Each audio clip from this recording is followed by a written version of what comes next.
Okay, good day everyone. Okay, welcome to my channel, Mathematics of Today's Generation. Okay, kung bago ka pa lang dito sa channel ko, please don't forget to like, share, subscribe, at pakipindot na rin sa notification bell para updated kayo sa mga panibagong videos na i-upload ko.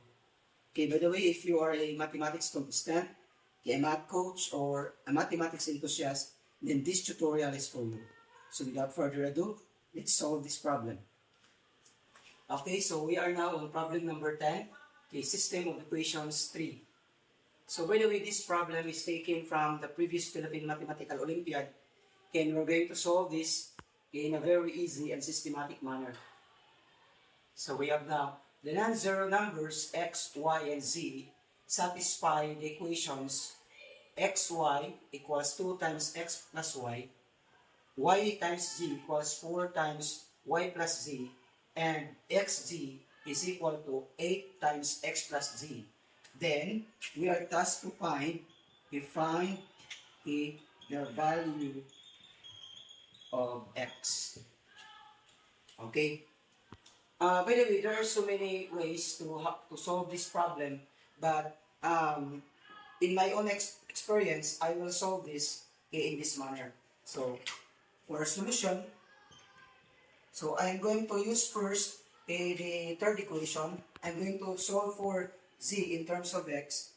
So, solving for z in terms of x in equation number 3. So we have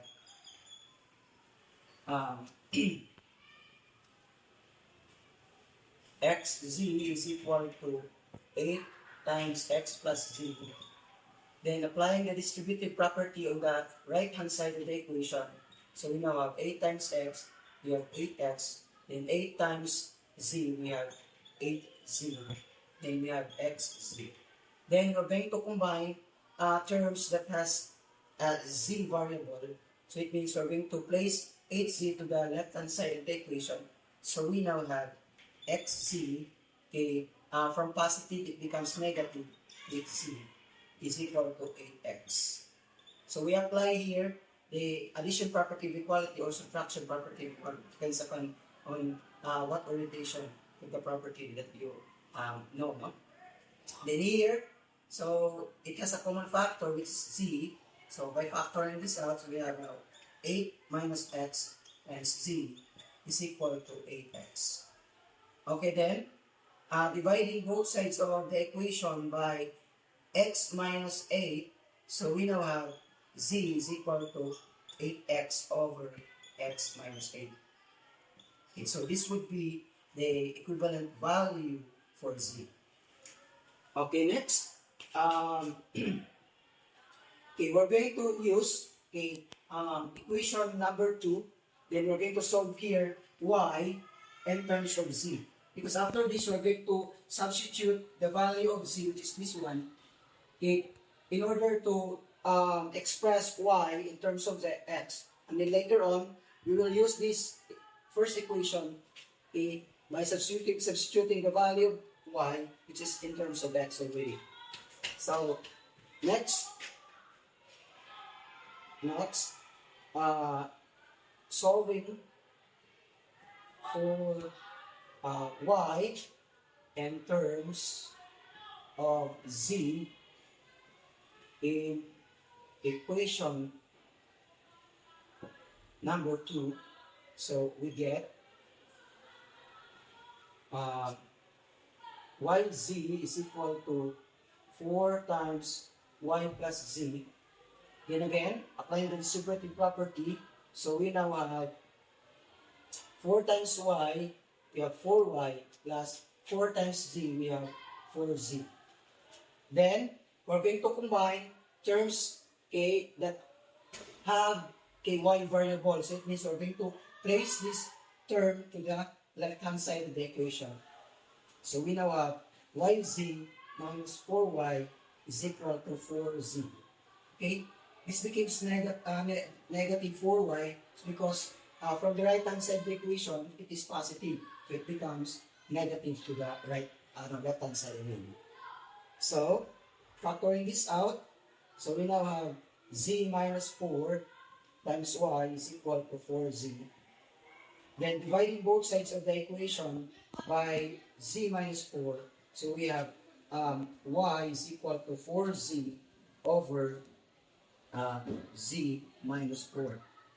Okay then, okay, it follows, by substituting, it follows that y is equal to 4 times, so we're going to substitute z, which is equal to 8x over x minus 8. So we now have 8x over x minus 8, okay, over 8x over x minus 8 minus 4.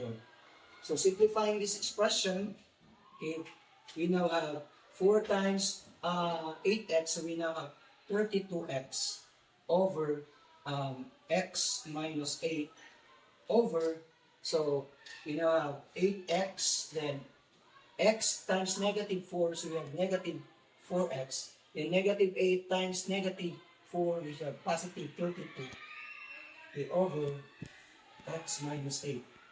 Okay, since the denominator of the fraction and the denominator are the same with the denominator of the fraction and the numerator, so we can cancel that out coming in here. So therefore, the remaining expression will be 32x over 8x minus 4x, so we have 4x then plus 32. So this would be the value of y in terms of x. Now, okay, using equation 1, okay,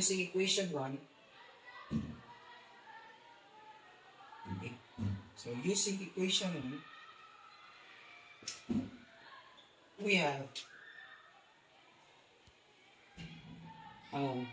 x, then immediately substitute the value of y, which is 32x over 4x plus 32. So we now have 32x over 4x plus 32 is equal to 2 times x plus 32x over 4x plus 32.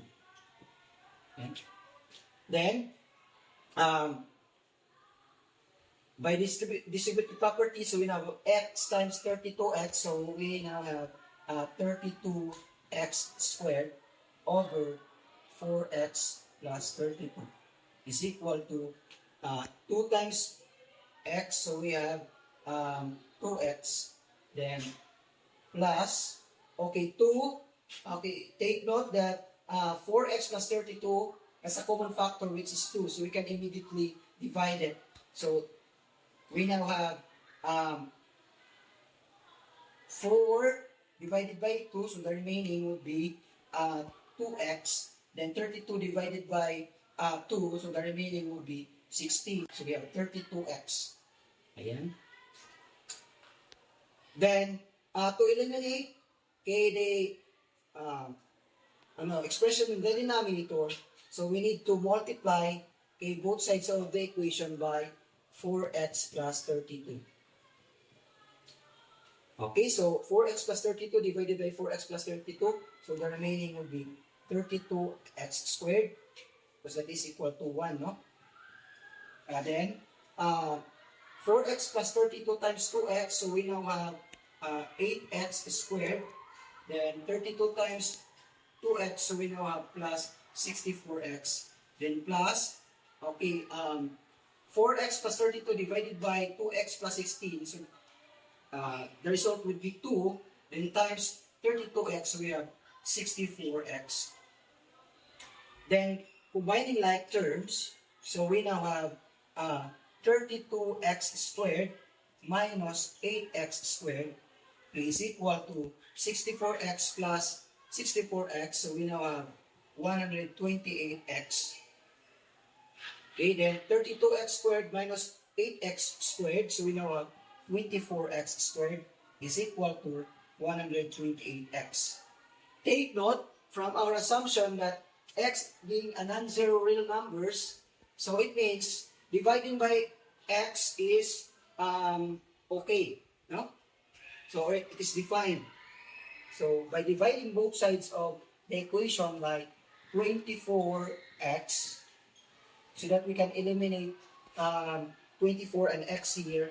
So 128x divided by 24x. So 24 divided by 24, that is 1. Then x squared divided by x, so we now have x. Then 128x divided by 24x, so this one is equal to 1. Then take note, 128 and 24 as a common factor, which is 8. So therefore, 128 divided by 8, so 128 divided by 8 is a non-division. So we now have 1. 4 divided by 8, so we have 1. 1 times 8, we have 8. We have 4. Then bring down 8. 48 divided by 8, so we have 6 times 8, so we have 48. Then this is equal to 0. So therefore, we have 16. And 24 divided by 8, we have 3. So therefore, the value of x that we look for is equal to 16 over 3. And I think it's a good place to stop.